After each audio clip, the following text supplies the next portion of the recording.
All right, Grant, pre-show shenanigans.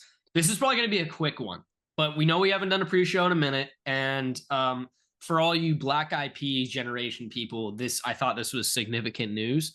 Grant, we have a tragedy on our hands. I think a petition needs to be signed to prevent this. But Capri Sun is removing their pouches.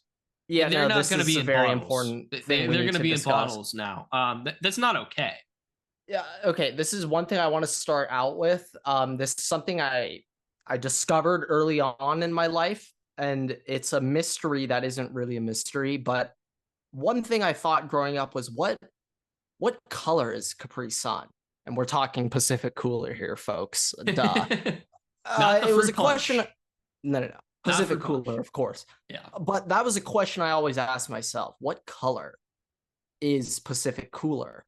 And I think it's Clear? like a clearish type. Clearish, yeah. Maybe like a light yellow where it might look like something. This is just the definition though of like too modern, too professional.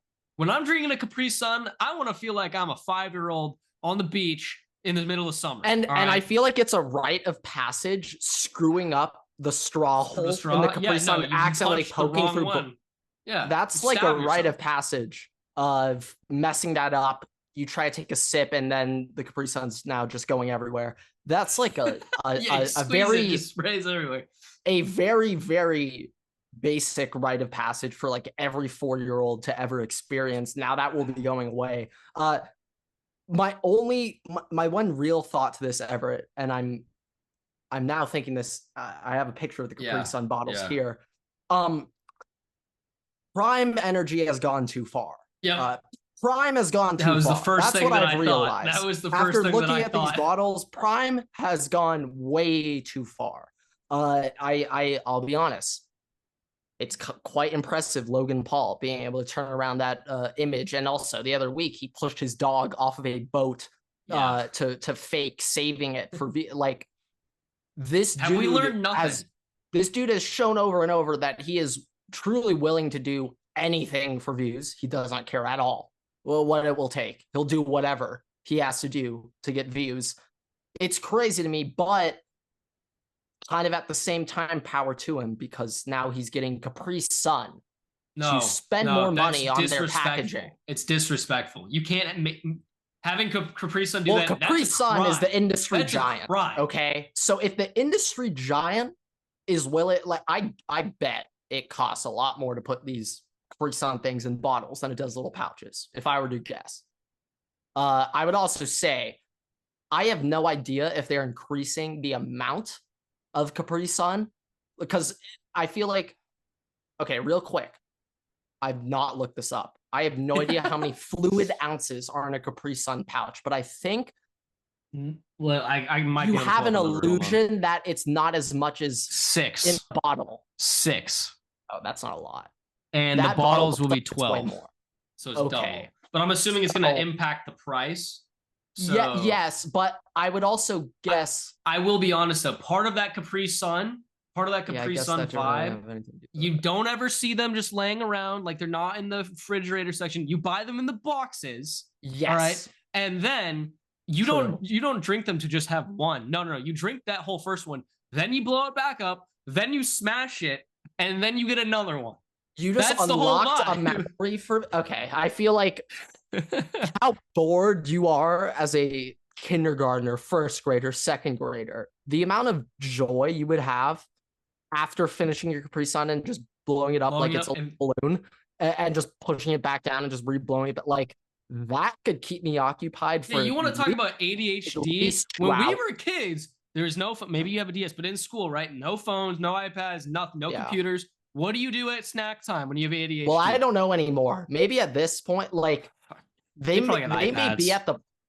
I would guess that now. But I'm saying for us, we don't have that stuff. What did we do when we were kids and you have ADHD? At snack time, you take you get your little your Capri Sun pouch. You get your Capri Sun, your apple, whatever, and you blow that Capri Sun up and just pop it. Yeah, I'm thinking of that. I feel like the most lower school food items ever: Capri Sun, the Go-Gurt tubes, Lunchables, any variation of goldfish, whether in the pouches or, so, sometimes you just have one of those trap kids who just show up with like a half-eaten full like bag of goldfish, just a little clip on it. It's like, yeah, that's recess for me. Those how you had some ballers growing up around you. If kids were showing up with a full big goldfish just half eaten, it's just like, yeah, this is my lunch. Literally, yeah. Yeah. Those, I've also heard another rumor recently, Everett, that the formula for Cheez-Its has changed. And if true, we need to look into that. Hold on. I have breaking news, Grant. I have breaking news. Capri Sun officially has come out and said the number one drink of the Los Angeles Dodgers replacing Prime, that they would never disrespect the pouch, and the pouches are here to stay. So, good. All right. Good. Debate false settled. alarm. False we alarm. Don't need to say but that doesn't mean they might not add the product. But at least they know their market. All right. At least they know their market. Anyways, on to the episode. It appears as if a large reason they claim they switched was because no more poking straws and hoping it doesn't shoot back at you. No. That's like the number one marketing reason. That's what we want. Capri Sun. What are they talking about? Clearly, they were just trying to copy Prime.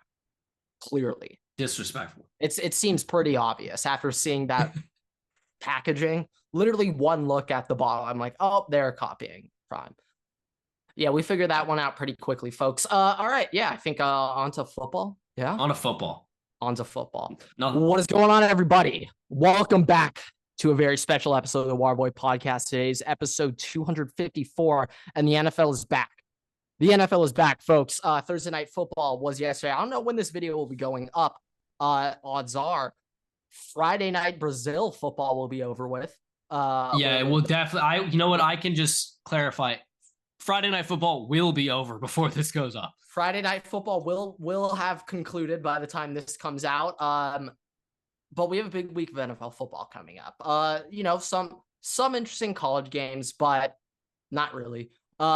NFL, we were fully back in the swing of things. And as the resident Chargers fan on the podcast, I need to start off by saying this after watching Thursday night. Roger, we need to make it just can you make it any more obvious that everything is just for the cheat? Can you make it any more obvious, Roger? I'm sick. This is disgusting. It is gross, vile, and the role of the NFL commissioner is to increase the value of all 32 NFL franchises, and he is focusing on just one two, the Jets. Yeah, he's pumping Aaron Rodgers also, I'll be honest. But he's focused on like 3 teams right now. David Tepper and the Panthers need the help. The Los Angeles. You know the meme where it's they're in the pool and it's the woman holding up like the kid, then there's a kid drowning, and then there's the skeleton at the bottom. Yes, I love the little thumbs up right? Popped up when you said that. Yeah. Yeah, no, the Panthers are currently at the bottom of the pool. The skeleton chained to the chair. No, they are submerged. It's like that meme where it's the one guy sitting kind of like this, with the camera out taking a picture, and then it's just 2 girls fighting or 2 guys fighting. It's kind of like that right now. And you got like all NFL fans fighting with Roger Goodell, and then the Chiefs are just sitting there taking the picture, having fun in their little dandelion world. But I will say, a key point of emphasis from last night's game was offensive line play, where the tackles line up, jumping off sides and whatnot, and it appears as if only one team. It appears as if only one team had those rules called against them, and the other didn't. Despite Jawan Taylor being on that other team. So, a lot of things I want to look at. Also, Steve Spagnuolo calling a timeout when defensive coordinators are not allowed crazy. That's genuinely If it was another team that did that, would be a flag for them calling a timeout. If Jesse Minter did that, I think the referee would have speared Minter on sight. Like, literally speared him himself. It is like, what are we doing? It's crazy to me. Here, this is the thing. if it's called evenly both sides, I won't care. But it's not. That's why I have a problem with it, because it isn't called fairly for both sides. John Harbaugh was complaining about it too. And it's just like, what am I watching? This is gross. I will say a couple of Ravens fans at the end, though, were saying, like, how do you overturn the call at the end? It's like, no, his foot's out of bounds. It's not a touchdown. You can't complain about that. There's a couple things here. First of all, one thing I want to say, I think you and I forgot, obviously it wasn't the last episode, but this episode we're recording before the Friday night game, so we'll include the Friday night game. But we're gonna our record versus each other for this season is starting. I know both of us probably forgot to make our spreadsheets for this, but we do have that on the line to clarify for everybody. That is coming back. But two, with the Ravens, there's so many issues with the Chiefs that we're looking at that we're not even thinking about the issues that the Ravens just had. The Ravens, why is Derrick Henry only being ran 10 times like over the course of an entire game? Why are you running? I'll be honest, I was very surprised with how much Lamar was running. And a good amount of them came on scrambling too. But yeah, like, a lot of my thought process going into this year was like, oh my God, Derrick Henry's on the Ravens. Like, as an NFL fandom collective community, we have not quite processed that move yet. It appears if we didn't have to, though. It appears as if we didn't need to process it. Did Mark Andrews like steal the OC's dog or something? I am a little more interested in Mark Andrews and Isaiah Likely than Derrick Henry. What happened? Yeah, I mean, I believe going into the second half, Mark Andrews hadn't even gotten a target yet in the game. No, he did not. I was checking. I have him in one of my fantasy leagues. He did not. It was like fourth quarter. Not exactly what you would expect out of Mark Andrews. I know he's coming back from injury, but still, it's Mark Andrews we're talking about here. You would assume they had him playing left tackle at the start of the game. No, I was seeing that. I was just like, oh wow. Maybe John had a little too long of an offseason conversation with Jim Harbaugh about establishing the run. He forgot that you can also pass. That was very interesting, but for Derrick Henry, I guess a slight reason, this is just kind of Ravens in general. People have been saying this forever. Ravens, they struggle to get back into games. They struggle to come back with a double-digit lead ahead of them because they're so run reliant, so run heavy that if the way the game script goes, they need to start passing the ball. It won't turn out very well for them. And yeah, I'd say like to a slight degree, you could say maybe game script, maybe limited Henry's touches or whatnot, but like it was still a one-score game. Yeah, that's what I'm saying. Like regardless, like it wasn't like a 14-point game at halftime that the Ravens had to cut. Like the game wasn't completely out of reach like that. So it's. It was an interesting decision, I guess, but like maybe Ravens, maybe it could be a little bit of both of maybe Ravens were overlooking quite Derrick Henry into the offense, and also they were playing the Chiefs in Arrowhead week 1. I will say though, at a minimum, just by Patrick Mahomes standards, Patrick Mahomes, I honestly don't think looked up to his normal kind of Mahominess. I would say maybe could have also just been the way things are going. I'd say a lot of times like they're getting Worthy involved quick. Like I guess Rashee Rice is now slant boy. I guess that's the new thing now. Which if Michael Thomas is gonna go out, the slant boy nickname won't. So it's like James. We should carry that generation to generation. Yeah, no, we should continue the legacy of slant boy. I'm all for that. I guess maybe in the sense of what you'd expect out of Mahomes, not exactly. Didn't exactly had to go make Superman plays for them in this game. But I would say, as a Chargers fan, how the hell did we let Patrick Mahomes get the fastest wide receiver in NFL combine? It wasn't how you let him. Why the fuck did we let the Bills screw it up again? That's really the bigger question. Yeah, and like we'll see what Keon Coleman does. We'll see how that turns out in Buffalo. But like from a profile perspective, seeing what Keon Coleman did, not exactly the receiver that jumps off the page, that quite wows you in terms of like his advanced number scouting metrics. I know he makes a ton of highlight plays, a lot of highlight catches. I know, but those highlight catches can be made against ACC competition. It's not quite the same in the NFL. So we'll see how it pans out for Keon. But yeah, Xavier Worthy's now a Chief. That wide receiver core when Hollywood comes back, it could be like that could be scary. Rashee Rice and Travis running the underneath mid-range routes, and then you got to deal with Worthy and Hollywood. Yeah, what's the saying? You can kill the man, but never the idea. Wait, how does that saying? Yeah, how does it go? We'll go with that. You can kill the man. Yeah, we'll go with that. That's Xavier Worthy and Tyreek Hill right now. That's the Chiefs offense. So yeah, I mean a little bit of a hiccup with Mecole Hardman and Kadarius yeah, Sky Toney. Moore might not be Sky Moore, the guy, but it appears if Xavier Worthy is. Oh God. Wow, it's gonna be something. It's not gonna be fun to watch as a Chargers fan. Travis Kelce retires soon, hopefully. Maybe, and Noah Gray did sign a 3-year deal the other day, which makes me think, hey, maybe the Chiefs, maybe Kelce.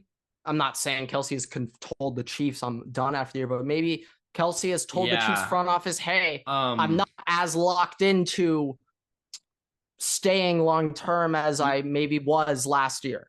You know what? Travis Kelce can go win a bowl this year in the Chiefs, and he's part of the only team in NFL history to three-peat. That seems like a pretty good way to go out to me. So as a Chargers fan, Kelce, hey, you and Jason, you guys just signed a massive contract. Was it with Sirius? Who did they sign it with? I have no idea. But they signed a very big deal with their podcast. That's going quite well, Travis. Hey, lot less harm on the body podcasting. I know it's a lot more harm on the mind, but physically it's a lot less work. I know mentally way more strenuous. But hey, Travis. But I mean, Peter Schrager, Grant, he put out his Super Bowl picks. Did he pick them again? He picked not just your side of things. Wait, also just help me out. Does he just pick the champion, or does he pick the both teams? He picks the matchup. He gets the matchup. Forgot about that part. I think he gets the matchup. Hold on. Let me double check. I think so too. I know he gets the winner, but I don't know if he also does the matchup. Let's see. Let's see. I think. Hold on. It might say he picks the last 5 champions. I don't think he picks the right matchups. I think it's the champions. I do think he got that's plenty. He got last year's. He got last year's matchup correct. I hope he didn't get this year's matchup correct, Grant, because not only is it trauma for you, it's trauma for me. Chiefs. It's Chiefs and Packers. So thankfully he has the Chiefs winning instead of the Packers. I couldn't live with myself if the Packers won the Super Bowl. So, yeah, a little consolation prize, I guess, for me, but. Yeah, I mean, the other week it really sunk in for me that Mahomes has the chance at a specific GOAT debate that nobody else in the NFL can rival. If he wins this next Super Bowl, he'll be part of the only team in NFL history to three-peat. He'll be the only starting quarterback in NFL history to three-peat, and he's 28 years old. If Patrick Mahomes can do this, how many more Super Bowls to be the GOAT? Undisputed GOAT in everybody's eyes. If he three-peats, I think so that'll get him to 4. If Brady's at 7. Right. And remember, Brady has a Super Bowl head-to-head win and D Ford lining up offside. So I guess 2 head-to-head. You know that head-to-head. I at least the Super Bowl head-to-head I value. I do value that. I would say unanimously, if Mahomes three-peats, 6. 1 less. I think that three-peat negates it by 1. 5. What is the percentage? Is it a 40 Mahomes, 60 Brady if he gets to 5 with a three-peat? What is that split? 45, These are 55. the important questions we're asking. 45, 55. Okay. I will still be in the Tom Brady territory. That's where I lean. Fair. I don't have this off the top of my head. Is Tom Brady the only quarterback to win a Super Bowl for two teams? I would guess Kurt not. Warner. Okay. Yeah. So, okay. That was quick. There's a Super Bowl. Okay. Yeah, that was good. Maybe there's a Super Bowl MVP, but okay. I'm thinking, is there any accolade Brady could have with those two Super Bowls at Mahomes? Mahomes will never. Did Kurt Warner? I don't think Kurt Warner won one with the Cardinals, did he? He didn't. It's just the Rams. Oh, no. Kurt Warner does not have to. He played in two. Yes. Fuck. Great, phenomenal game, Steelers Cardinals Super Bowl. Yeah, phenomenal game. I'm trying to. Brady might be. I think Joe Montana never won one with two teams. Peyton Manning. I'm stupid. We're both stupid. We're both very stupid. Second, at least. Very stupid. Very, very stupid. Yeah. But I will be honest. Peyton Manning. Well, here's my bigger Super Bowl did not here's launch my him into a GOAT argument with Brady at all. No, but here's my thing. Brady leaving, lots of reasons, but one of the reasons why everybody right now is like, yeah, okay, it's Brady was because he left Belichick. When he left Belichick, he was still able to win. So my question, it was more what's the reason for the dynasty, Belichick or Brady? I know it's a little bit different with Mahomes because Mahomes obviously is more athletically talented than Brady.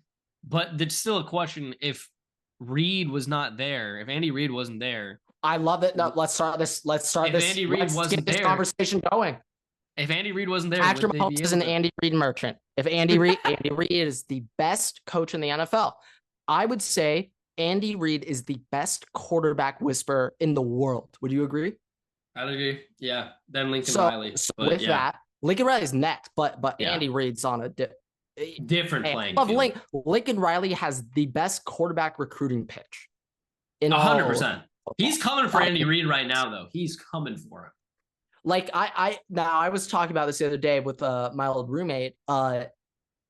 Remember how in the NBA, like the number one metric to determine a successful NBA career is if your dad played in the NBA, if you're a Nepo baby? Yeah. I think when it comes to determining an NFL quarterback success, I think the number one most important metric was Lincoln Riley your coach in college? I think that might be the most important metric for NFL success. We'll see how Spencer Rattler turns out, but that's it. There's a little asterisk there though, because every other quarterback finished their career in college with Lincoln.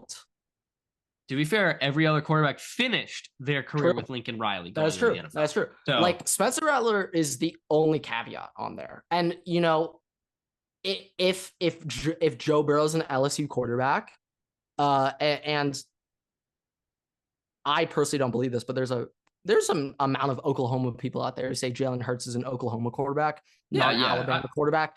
I would disagree with that. I consider him both, but I can understand where you're coming from with all that. But with all that, with Lincoln Riley, like that, it might just be down to just Lincoln Riley player, quarterback, you have the best chance of success if you're just attached to Lincoln. Yeah, but I mean, look, with Andy Reid, like that's just I think that's gonna be where the debate goes between Mahomes and Brady, and the debate's gonna end up. Yeah, Mahomes has 5 Super Bowls, he three-peated, but he's only ever done that with one coach. Tom Brady's done that with 2 different teams, with 2 different coaches. True, and him and Bruce Arians. Did they publicly pretend like they didn't get along and low-key might have actually got along? Now that I'm thinking about it, that I don't know. Like I don't want to Bruce Arians, like also that's the thing. Everybody was like, oh, it's Bruce He's a very Arians. strong-minded guy. But also people, respect Bruce Arians. They believed him to be a good coach. In the end, though, I feel like Brady lifted that team way more than Bruce Arians did anything. Because I mean, dude, 100%. Byron Leftwich clearly was not a good OC. And Brady kind of made it work. So I think that's going to be the nail in the coffin. That's kind of going to be what that last question mark is in the debate is coach and how you operate without that coach. So yeah, I mean, I don't know. I'm assuming. Speaking of Andy Reid, talk about a reputation among media, NFL fandom, just a full 180 from being a Super Bowl choke artist. Yeah, no, 100%. But you want to know what I think? I think there's one of two ways that this goes down. Andy Reid either spends rest of his career in Kansas City and retires when Mahomes retires, even though that's going to be in like 12 years. Or they get one more. This is a three-peat. He's like right off in the sunset, and they promote Steve Spagnuolo to head coach. They're always they're always like, hey, Steve Spagnuolo deserves to be a head coach. Yeah, and seeing how he ran down the sideline to call that timeout. Yeah, he's ready. They've been trending him on the tees. Pretty good audition. They've been trending him on the tees. But I think that in the end, regardless, when Andy Reid finally retires, I think that they're going to have an in-house candidate to promote. And B, I think it's one of two things. I either think he retires this like soon, or he plays out the rest of his career with Mahomes and then he retires. And I think that if that happens, there is a question mark on Mahomes' resume because he never played with another coach. Yeah, I love that narrative. I am 100% ready to fire that one up. Not really in the mood, nor do I have the energy to fight with Chiefs fans about that though right now. So we'll, maybe sit on that for a couple days before let's get into this. About that. Because I'm assuming you don't have your spreadsheet prepared for the season. We've been a little busy lately. We're gonna count this as week 0, Grant. Yeah, no, we're gonna count this as week 0. Write down any game picks. We're gonna count this as week 0. So I'm gonna do these live. We're gonna do them both live right now. But we're gonna start fresh next week's when we're gonna be starting to track our wins against each other. Okay. Yeah. Okay. But this one's just for starters. A practice. I got us. Well, Everett, real quick. Do you remember how we do this? Correct. We announce the games first. Yes. Let me go back. And there's one important detail I always do, and I hope you do it. But so Everett, would you love to announce the week? I'll say the first one, and you can tell me if I'm doing it right or wrong. We'll find out. Let's see. I guess we'll do tonight's game. We'll start with tonight's game. Yeah. Packers versus Eagles in Brazil. Vikings at Giants. Steelers at Falcons. Cardinals. Yeah, you already messed up. I messed up. How did I mess up? Morning early slate. That's where I messed up. Time frames. That's how I was organizing it by that. I just wasn't saying the time because I was going down by the noon games first. So technically, I was passively doing it. But it's week 0. It's preseason. It's preseason. It's week 0. We're working out all the kinks right now. We're getting through it. Okay, I got you. Noon game slate, 12 o'clock. Vikings at Giants. Steelers at Falcons. Cardinals at Bills. Titans at Bears. Pats at Bengals. Texans at Colts. Jaguars at Dolphins. An absolute barn burner in New Orleans. Panthers at Saints. On to the 3 o'clock game. Raiders at Chargers. Broncos at Seahawks. Cowboys at Browns. Commanders at Bucks. And then the night game for Sunday. Rams at Lions. Monday night. Jets at 49ers. So Thank you. Let's just quickly go down and we'll pick 2 games to go over.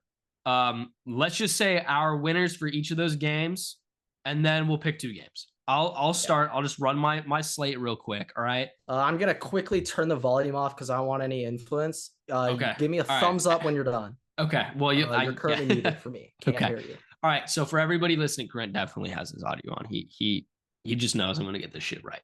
But I'm gonna go. Unfortunately for myself, I'm going to go with the Packers tonight on Friday. I know the game's already going to be over by the time that this starts, but Packers I have winning. Vikings, Falcons, Cardinals beat the Bills. He's reading my lips right now.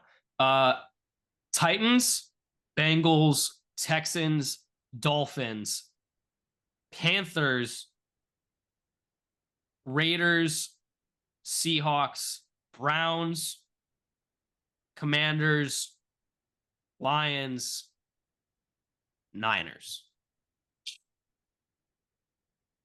All right. And time for my picks. Starting with Friday night. Packers, Chargers, Falcons, but give me Steelers to cover. Bills, Bears, but I hate that. Bengals, CJ Stroud, I'm picking CJ Stroud, not the Texans. CJ Stroud. Jaguars, Saints, comfortably. Vikings. Yeah, Seattle easily covering 2. Yeah, Browns by a million. Commanders. Oh, I want to do it, but Lions. I want to do it so bad after last year, but Rams. Okay. And Jets. So revenge game for Stafford. Remember, that's in Detroit. And I'm picking Jets too. I'm also picking Jets. So here are the games that we had different. All right. Not that many. I had the Cardinals and you had the Bills. I had the Titans. You have the Bears. I hate the Bears. I had the Panthers. I had the Panthers. You had the Saints. Raiders, Chargers. I had Raiders. You had Chargers. Yeah, no, not going to blame you for that one. I have to pick the Chargers every week. Rams and Lions, and then Jets and Niners. Okay. Wait, so, Jets over Niners? Or I had Niners, you had Jets. Got it. Okay. Yeah, I would say game of the week that I'm most excited for is Rams Lions. I would definitely agree with that. Wait, Stafford back in Detroit again. I'm going to have my eyes on that. One thing I've been hearing a lot about Rams O-line this offseason. Kind of weird, but hearing a lot about Rams O-line and the run game this year in LA. And one thing I think the Rams can do this year, we'll see if they do it. They do have Puka and Cooper Kupp and Stafford, but maybe this is a year where kind of like how they did start of the season last year with Stafford. Don't ask too much out of him. We're not going to ask you to be Superman every play. And kind of lean on that O-line, that run game a little bit. With that in mind, I think Blake Corum is not going to be the feature back early on the year, but I expect him to be involved in the offense, some parts. Yeah, I read somewhere that he's the kick returner and Kyron Williams is the punt returner. Yes. Which was interesting. Yeah. Now, this is just a quick thing about the kick returns. I didn't watch much preseason, but in the very limited amount of preseason I watched and the amount of times I saw a kick being taken out and returned, I feel like on average, when the kickers kicked it to the kick returners and they took it out, they would return that to like the 40, 45. The odds of them getting a pretty solid return were pretty high. Pretty big, yeah. And in last night's game, I kind of feel like the strategy we'll see moving forward to just get rid of that risk of letting them start on the 50. I think we're going to see a lot of touchbacks. I think a lot of special teams coordinators don't even let them have a chance to take the ball out. There's kind of some rule though against it being in the end zone. So I don't. Yeah. It's an interesting If you kick it like a touchback, they get the ball on the 30. If you kick it to them and they fair catch it, I think they get the ball on the 20. But if you are ever in a position where you receive the ball in that little yellow area, you would never fair catch it. So like it essentially it seems like what line. This did is they just moved the touchback from 25 to 30. I feel like that's essentially what happened. Yeah, I don't really know. You're not going to see many kick returns this year. But I mean, it's literally because people are complaining about like the kickoff, kick return safety thing, which you can complain about that. 100%, you can complain about that. And if that's your stance, go for it. If you're on Team Guardian Caps, go for it. But like, if it was that big of a concern and there was evidence that kickoff was that dangerous, that would have trickled down to like college and other levels. I don't know when that will happen, but like, I don't actually think they give a shit about player safety is what I'm getting at here. No, they care about lawsuits. That's what they care about. Yes. They will put something in place to make it seem like they care. No, they don't. From the NFL perspective, like, kickoffs are the most exciting play in sports, but unfortunately now you have a risk of losing money having kickoffs happen, so they have to get rid of it. They don't actually care about player safety. When have they ever cared about player safety? They're trying to get 18 games in as quickly as possible. They don't care. Yeah, well, so here's the other thing about this Rams game. For everybody to remember, last time these two teams met were in the playoffs. It was in Detroit, and the Rams were going down to, score to win the game, and was it like I don't know what happened at that last drive, but maybe there was a fourth down that they missed, something like that. But so now this isn't just a revenge game for Stafford. This is a team revenge game against the team that beat them in the playoffs. And yeah, I'd say more of a revenge game storyline from playoffs. Like, the Stafford Lions angle will always be there, but I'm more so looking at it as a playoff rematch from last year. Yeah, nobody's looking at it like a Goff vindication match anymore. It was vindicated. That storyline is so gone. No one even remembers Goff played for the Rams. But just another layer, to tack on. Grant, the other game that I really wanted to go over, interestingly enough, one comment. Game? No. Our two teams are both too trash to even address the games. All right. First of all, I just want to say the tickets for the game tonight in Sao Paulo, the cheapest are accordingly going for $390. You tell me who has money in Brazil to spend $390 on a nosebleed seat for American football. I don't think it's the biggest stadium either. I don't know. I don't know, but if I were to get I would guess it seats 30 to 40K at max. Probably.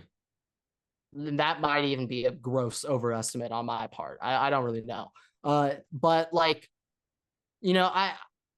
personally, I would say as a man involved in Premier League world and seeing some European thoughts on the NFL, a majority of them could not care less about the NFL. No, they really could not care less. Genuinely could not care less. So I have for anybody talking about how the NBA is a bigger market abroad than the NFL, that's just China. Okay, you think that the UK cares about the NBA? They don't care about the NBA, and they don't care about the NFL. The one thing I'll say is, on in terms of individual players, I think it's very safe to assume Europeans or just anywhere globally, there's a much higher chance they'll know a LeBron James than Patrick Mahomes. I'd say the NBA is way better job market. There's also just a caveat, but anyways, this game that I wanted to look at, the game that is it Texans Colts? It was between that Niners Jets, Cardinals Bills. Let's do Cardinals Bills. That seems like a fun one. That when I kind of looked at it first glance, I was like, 6.5 Buffalo. Now it's September, guys. It's not that cold in Buffalo yet. It's not 65 degrees. You still got to face Bills Mafia. Hey, Marv still needs to go into Bills Mafia for game 1. Okay, not an easy task. Here's my biggest thing, Grant. But it's kind of like what the NFL did with the Dolphins last year, bailing them out, giving them Bills early. Yeah. Bailing them out. Here's my deal. The Bills Thanos snapped their roster this offseason. They completely gutted their wide receiver and defensive back rooms. Yep. DeMar Hamlin's starting for them. Let's start. Von Miller's still there. Is he playing? Or is he just going to sit another? He is currently riding the bench, Grant. Wow. Yeah. I actually respect the Bills organization. They're treating him like a sunk cost. Here's my thing. I'm looking at their depth chart right now. All right.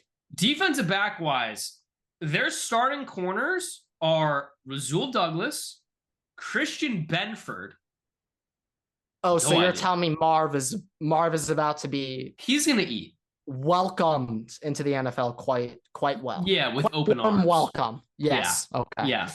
Teron Johnson, I know, is a pretty good corner. I'm assuming that's probably going to be the guy they're going to put on him. How tall is he? Teron Johnson. That's also the guy, if you remember, that got hit in the face by the football in the combine a couple years ago. That's him. I know exactly who you're talking about. He's 5'11". Okay. Okay. Ohio State fan chiming in here. Ohio State fan, or Cardinals fans, listen up real quick. If there's one critique I have on Marvin Harrison Jr., if there's one critique I have on it, is that he doesn't play with a physicality you would expect out of a 6'4", 210-pound wide receiver of his size. In theory, he should and could bully almost every defensive back he'll face in the NFL.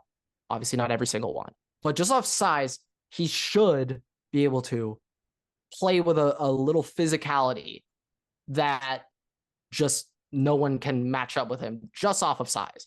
He doesn't have that to his game. If there's one thing I'll say at Ohio State that Marv didn't like to do, Marv does not like to hit. Okay. Marv does not like to block. Okay. Let me make that very clear. If you ask Marvin Harrison to block, that will be when he becomes a diva to you. He won't be a diva to the quarterback. He won't yell at Kyler saying, give me the ball. He won't do that. But if you ask him to block, he'll give you a little cold shoulder. He'll look at his OC just like, dude, really? Like, what? Like, he doesn't like to block. He doesn't like to hit. If he can go out of bounds and avoid a hit, yeah, he'll do that every single time. So I would say for Marv, if Tyler Lockett was 6 inches taller and an extra 30 pounds, yes.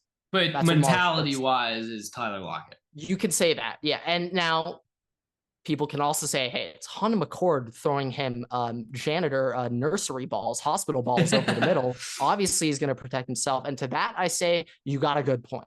And hey, remember what happened against Georgia where he got headshotted and knocked out of the game? Hey, if I was Marv, I also wouldn't want to get headshotted like that. That doesn't seem like a fun time. So I get it. Yeah, I mean, if he gets that level of physicality, though, oh, it's over for the league. Until Jeremiah Smith comes in. Until then, oh, it's over for the league. If Marv decides to play like he's 6'4", 215, then it's over. We'll see if he does that. Here's my deal, Grant. Here's my deal with this matchup. All right. The reason I like this game is because face value, I'm like, give me the Cardinals offense over the shitty Bills defense, right? Yes. Face value. The only problem is we're forgetting that the Cardinals have maybe one of the worst defenses, at least last year, one of the worst defenses in the NFL. So no matter how retooled the Bills offense is, no matter how many weapons they do not have anymore, if you want to slowly get into the swing of things, the Cardinals might be one of the better teams to play early. Because at least off of last year's standards, their defense is so bad. Yes. And because of that, I think it's going to be a close game. I still think the Cardinals are going to... We're saying over? What's the line? 47.5. 47.5. Kind of up there. I can see 27-24. So, yeah. Yeah. That's the highest line that I would see is 27-24. I could comfortably see that happening. More realistic, I think, is 24-20.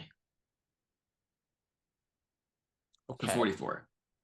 If Arizona can put up 20 points week 1, I'll be impressed and pretty. I still think the Cardinals win on paper. I still think the Cardinals win this matchup on paper. Okay. I have faith in Josh Allen, but the rest of that team, like Curtis Samuel, is probably going to end up being wide receiver 1 on the team in that game. So it's just going to be that's not a recipe. You know what? Dalton Kincaid might be wide receiver 1.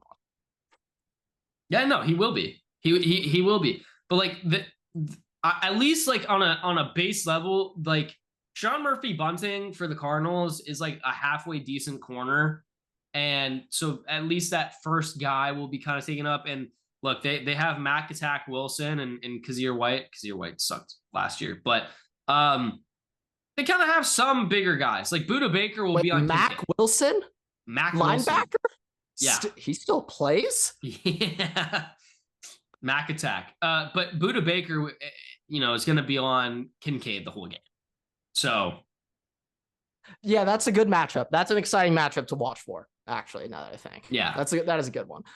Yeah, I'd say another thing, like, I'm interested to see what the Cardinals, how they use Marv and Trey McBride. Like, I feel like other than those two, who's the next guy Michael Wilson on that team? All right. Yeah. So we're gonna need a lot of production out of those. Well, here's my thing. I think that Marv and Trey McBride are probably going to be used pretty similarly to Hawkinson and Jettas. That's my expectation. I would Ideally, I'd love for that. I'm not sure if Marv can do what Jay Jettis can do. I'm not saying he's going to do what Jay Jettis can do. I'm just saying that their usage is going to be similar. Yeah, no, I expect Trey McBride to have a very healthy amount of targets in this game. Yeah. No, I agree especially if Damar Hamlin may be guarding him. Definitely if Damar Hamlin's guarding him. Very much definitely. Yeah, this is that one I'm gonna have to label that one must watch. Bookmark that one. Bookmark that game. And based off of how it goes, I think I will be able to watch that one live at 10 a.m. So probably. That should be exciting. But Grant, let's quickly just wrap up with some college football here. First thing that I'm just gonna say before we get into anything, they're apparently on Florida message boards, Grant. There is a well-informed source that is saying... Can you tell me the name of who posted it? Because I might be familiar with his work. Casper95. Casper95. Well, okay, let me go check my sources. Swamp 24/7. Keep going. Anyways, very well-informed source reportedly saying that once Billy Napier's fired, which will be whenever they lose their next game, that Urban Meyer will come and take over in the interim. Now, if you want a program to take it up a notch in the interim, that might be the guy that you want to go and get, unless you can get Nick Saban somehow. But hey, I'm just saying, I heard this the other day, Everett. Do you know how many active college coaches have won a national championship before? Current college football coaches that are coaching in college. So also to clarify, who's one as a head coach or just one? As a head coach, who have won a national champion in college as a head coach that are active. Do you know how many there are? 2. There are 3. Who's the third? Name those 3. Now we know Kalen DeBoer. When did Kalen DeBoer win a national championship in college? Fuck. I'm fucking stupid. I was thinking of Washington. When did that happen? Holy shit! Whoa, he did? I was living in a different world last February, I guess. January. No. Clemson. Dabo Swinney. My second was going to be DeBoer, so clearly I was in the wrong fucking realm. But the others who was the other most well-known? Georgia. Jesus Christ. Kirby Smart. Yeah, who's the third one? It's Dabo Swinney and Kirby Smart. The third is Mac Brown at North Carolina when he won with Texas. He was a head coach? When the fuck was that? Oh, at Texas. I'm saying, was he the head coach?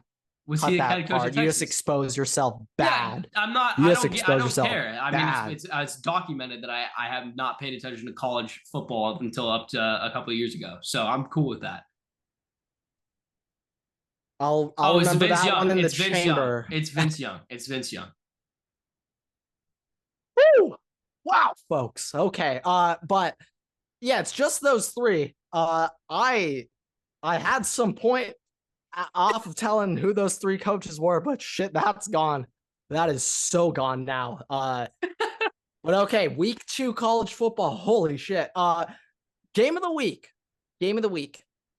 Objectively, it's Texas, Michigan. On Big Noon kickoff, early game. Texas going to Michigan. Obviously, there's so many things to look at here.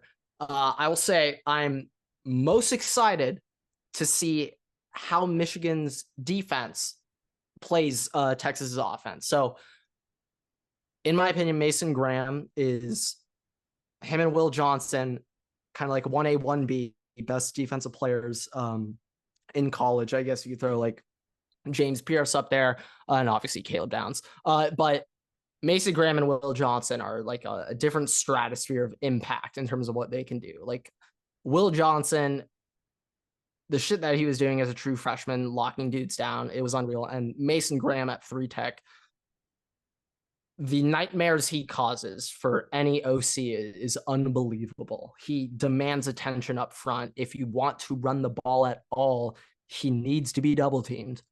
You cannot let him go one-on-one or else he will blow the play up.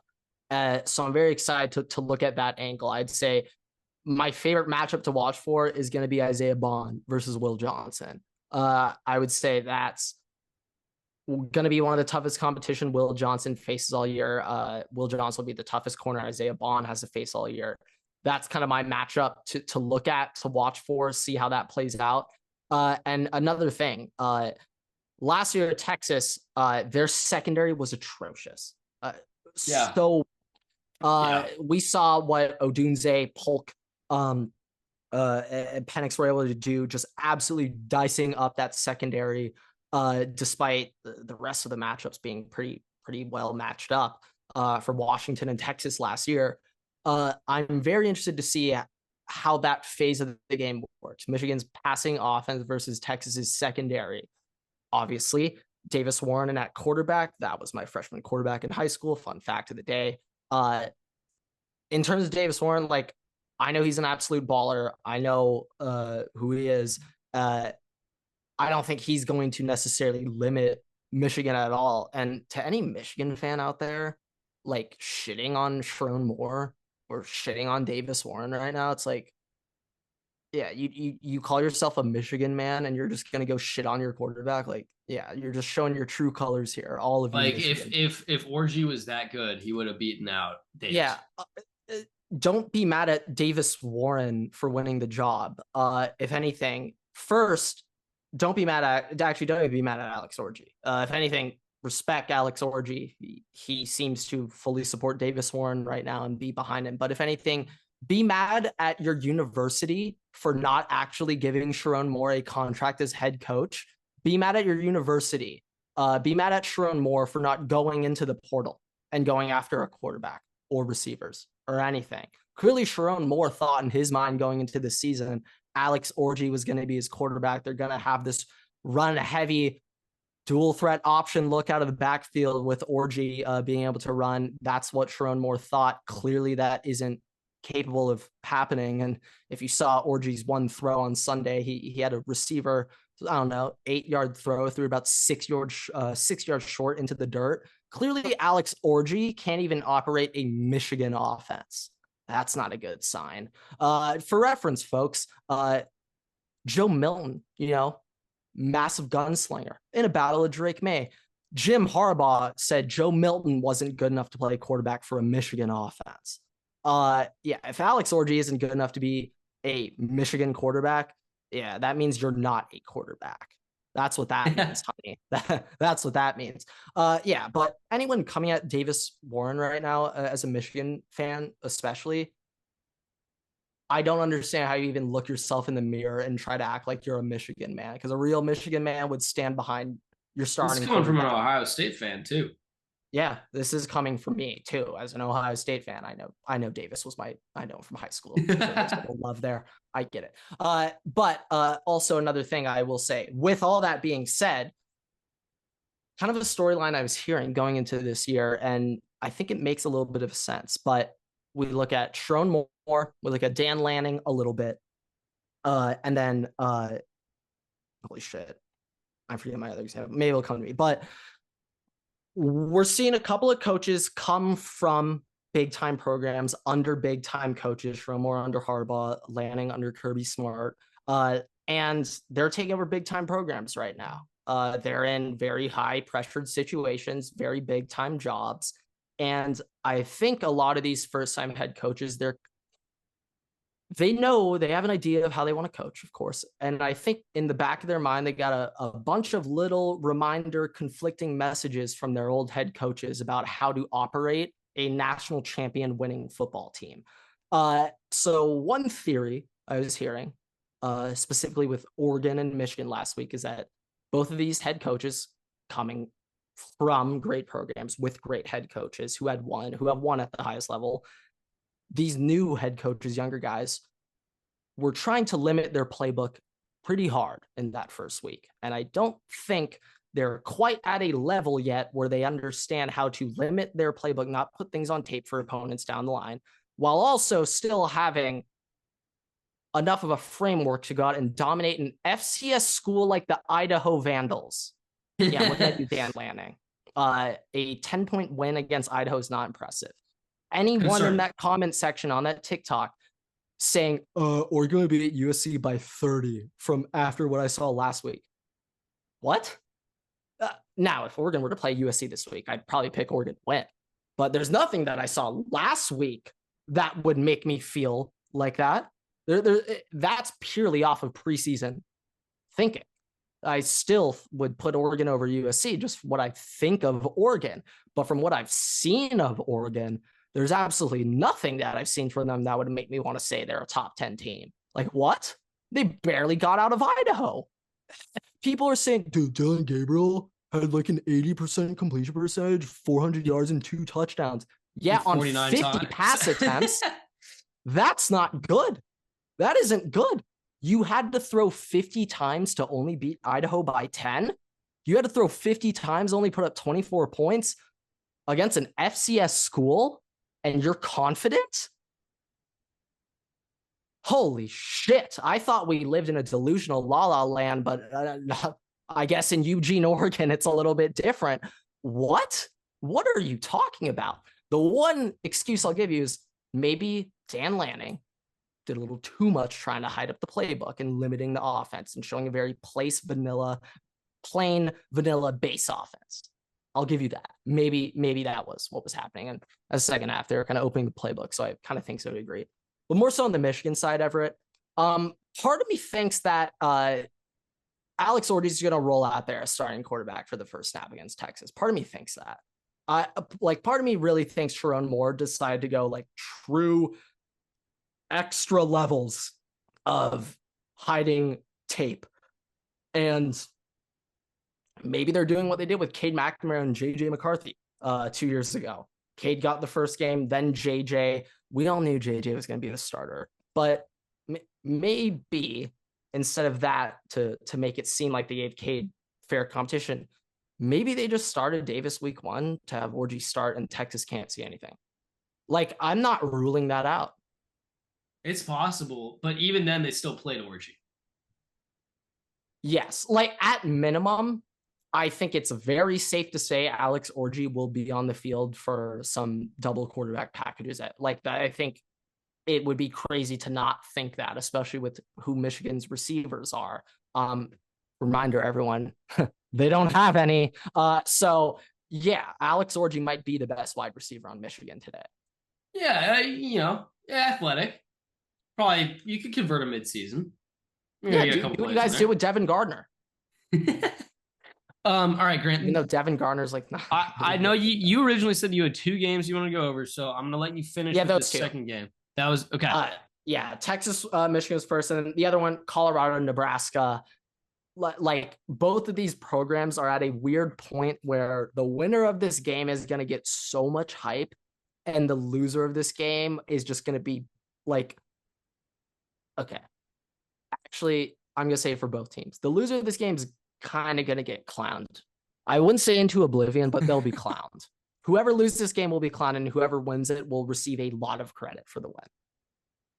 It's a very unfair result of what's going to happen, where winner truly will take all. But Everett, I want to ask you this. Who needs this win more, Colorado or Nebraska? Colorado? I would say objectively, yes, it's Colorado. But I also kind of want to see Nebraska, because if Nebraska wins this, people will just naturally respect Nebraska. Let me put it this way. I think when you talk about needing it more, Colorado from a head coach, they need it more because of the level that everything's already at for Colorado. Nebraska, everybody's like, look, they got a good future, but there's not like an expectation to do the unthinkable this year. Colorado.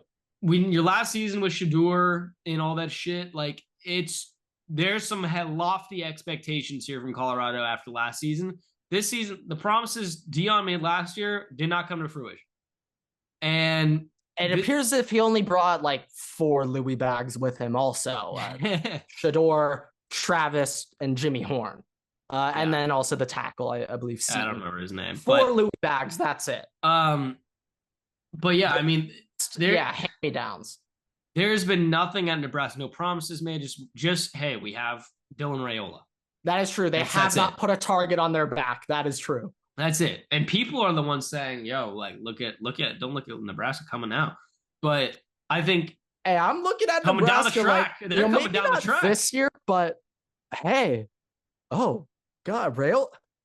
I don't want to know what he's going to look like in 2 years. They're coming down the track right now. And right? I'm impressed. I'm very impressed. I would just say the need for Colorado outweighs the fair, whatever Nebraska would do with it. Yeah, because that's a program situation. Yeah, I'd kind of say more so like if Nebraska loses this, objectively, they're not really losing anything. But it's kind of more of an opportunity cost of what they could gain by winning this game that I'm more so thinking of. But yeah, like you are correct. At the end, Nebraska, they don't need this as much as Colorado. One quick question though. Last little thing on this game, Everett. I was kind of thinking about this when Deion first took the Colorado job, when he even first started at Jackson State. If you look up Deion Sanders right now, Wikipedia page, you'll see there was a 4-year time period where Deion Sanders was the offensive coordinator for a Texas high school. Yep. And Everett, I don't know about you, but in my eyes, knowing Deion Sanders, prime time, the man who himself was talking about look good, feel good, play good, they pay good. So coming from the guy who said that, I'm not sure if Deion Sanders necessarily wants to be a head coach with his future career. And I kind of had this take for before. Deion's just doing this to get Shedeur to the NFL. And guess what? It's working, folks. Why would Deion Sanders be a high school offensive coordinator for 4 years? That is a time commitment. And it's Deion Sanders we're talking about here, folks. I'm not talking about like if a backup quarterback retired and then did it. Like, it's very different when it's Deion Sanders. He's doing this for Shedeur to get into the NFL. Shout out Deion, father of the year, father of the decade for doing that, willing to become a head coach and deal with this bullshit. You know how much of a pain in the ass it is to do the transfer portal? Deion does now, unfortunately. He might be regretting it, but yeah, I am going to say with 100% certainty, Deion Sanders will not be a coach after this year. He's going to he will not coach after this year. He's done. He's only doing this to get Shedeur to the NFL, and he's showing that by his lack of high school recruiting. He's not even trying to hide he don't give a shit about the future of Colorado.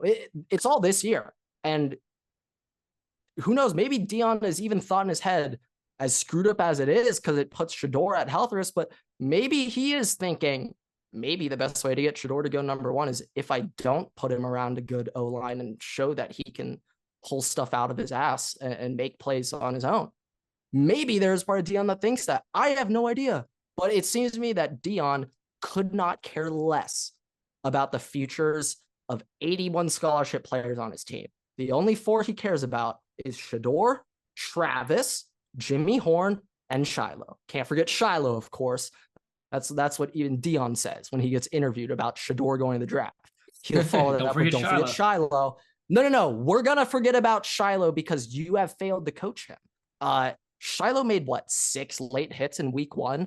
Funny. I was telling this to you, but I'm willing to say in film that Deion gives him a pat on the back when they rewatch. That's his good hit.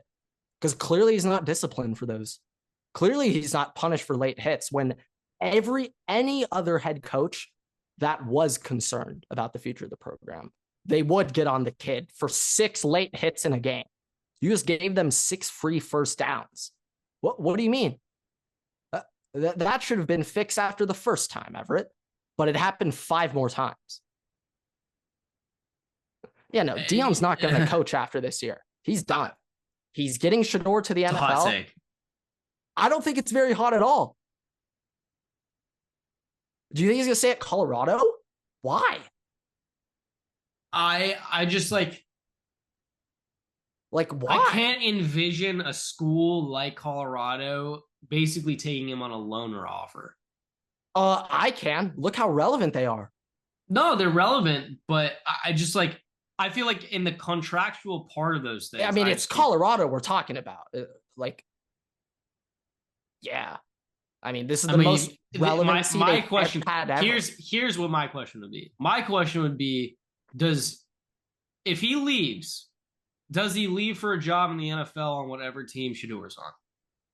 He's just done. I don't think he'll get a job in the NFL. I don't think Deion has showed that he's a good coach to be an NFL coach. I'm not saying, but he might just push his way into it.